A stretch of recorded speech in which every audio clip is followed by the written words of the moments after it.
to Shea Gilchrist-Alexander for the Oklahoma City Thunder.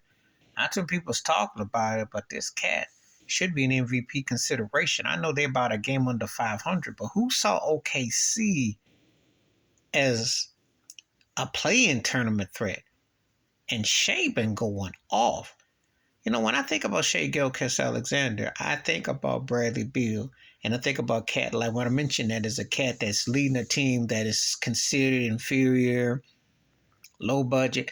And let's be realistic, we weren't in the social media era. We were in the old school era where you had to read the newspapers and you had to wait for ESPN or late night highlights or Sports Machine or however you were watching your sports. Yeah, unless you knew him, you think he was in Saudi Arabia somewhere.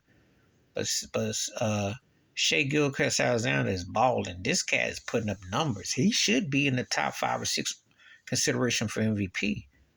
They got a better record than quite a few teams that get a lot of slurpage, i.e. the Lakers.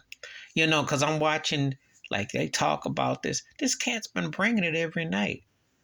And OKC was a hotbed for talent. We go back with Kevin Durant, Russell Westbrook, James Harden. Then they attracted Chris Paul, Paul George. They had cats like that there for a moment. Got rid of a lot of different cats.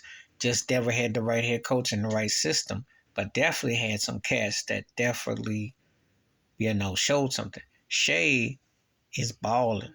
I mean, he really showing me something. Like he's put it up there and he's bringing it.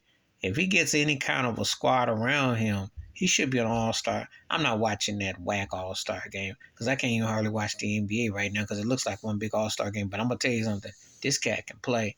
And Shea G. Alexander should be getting some love for OKC because no one saw them like this. And they beat Cleveland tonight. And Cleveland's a nice young squad. So that is saying something. Keep your eye. If he played, believe me, if the Lakers had him or the Knicks had him or somebody like that had him, believe me, he'd be front page news because he is balling. Shea G. Alexander is on it. Please hit like, subscribe, welcome thoughts and comments, and I do respond. Thank you. Wash your hands. Keep your mind clear. Watch out for nothing. Share the video if you want to. And yeah, if I'm watching somebody who ain't getting no attention, I definitely got to speak on it because the whack NBA ain't going to say nothing about it because they only want to slurp LeBron because they want him to pass Kareem. The Lakers suck. And they don't really even want to talk about Golden State too much. And they want to talk about Boston. It's the same old, and they want to rile Kyrie up. It's the same old few pieces. But this is a story that on the court has been a real surprise. He's coming, he's really coming. Because I've been thinking more about Tyrese Maxey with the Sixers who showed me something. But Shea Gilchrist-Alexander is holding down on OKC. Here the cat is nice. He's one of the surprise stories, of course, the Sacramento Kings is, which I'll probably do a video about. I'm very impressed with Mike Brown's got them balling. That's a fun team. And this is the closest they've looked in a long time. But Shea Gilchrist-Alexander, oh yeah, he definitely doing things. I'm out.